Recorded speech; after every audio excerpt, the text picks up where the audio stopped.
俄罗斯逼入绝境，无疑是北约的终极目标。美国及其北约盟友早已组建了一支快速反应部队，以期在必要时对俄罗斯发起先发制人的打击。北约一直将这支快反部队吹嘘为尖刀利刃，那么真实战力究竟如何？北约快速反应部队这一概念最早由美国前国防部长拉姆斯菲尔德在21世纪初提出，目的是加强北约的战备和反应能力，并充当增强和扩大欧洲军事能力的催化剂。这支北约多国部队于2002年开始筹建，2003年初步成军，2006年正式组建完成。成立之初，时任北约欧洲盟军最高司令詹姆斯·琼斯就曾表示，快速反应部队使北约具有前所未有的军事能力。在北约快速反应部队内部实行轮换制度进行兵力组织，北约各盟国在12个月的时间里轮流投入陆地、空中、海上或特种作战部队，同时该部队也向伙伴国开放，只需得到北大西洋理事会的批准。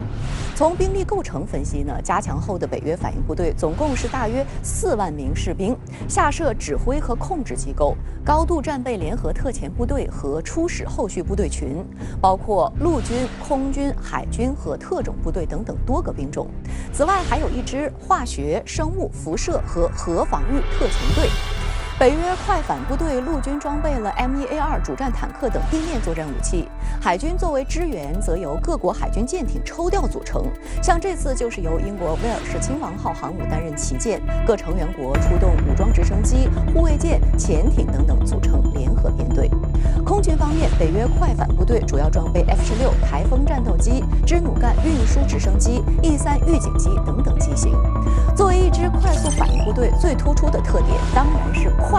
北约自称这支快速反应部队可以在5天之内部署到全球任何地方，并可在30天内保持独立行动能力。在2014年乌克兰东部冲突爆发之后，北约改组快速反应部队，将其核心部分一个5000人多国旅的快速部署反应时间缩短至48小时。表面看来，北约快速反应部队装备先进，战力强悍，但从组建20年来的实际表现来看，要对这支部队的战力打上一个大大问号。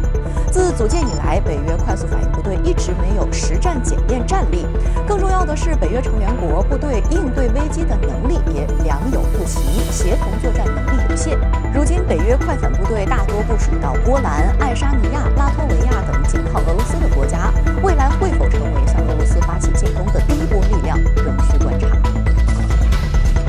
据俄罗斯方面透露，乌克兰境内目前还有约4000名美军教官帮助训练军队，还有大约1万名北约先头部队。不仅如此，据北约方面放出的消息称，北约已经在东欧地区准备好了4万联军，这些部队已经进入1级战备状态，一旦命令下达，5天之内就可投入战斗。此外，黑海上还有北约混合舰队，包括美国的杜鲁门号航母也在待命，为地面部队提供远程火力支持。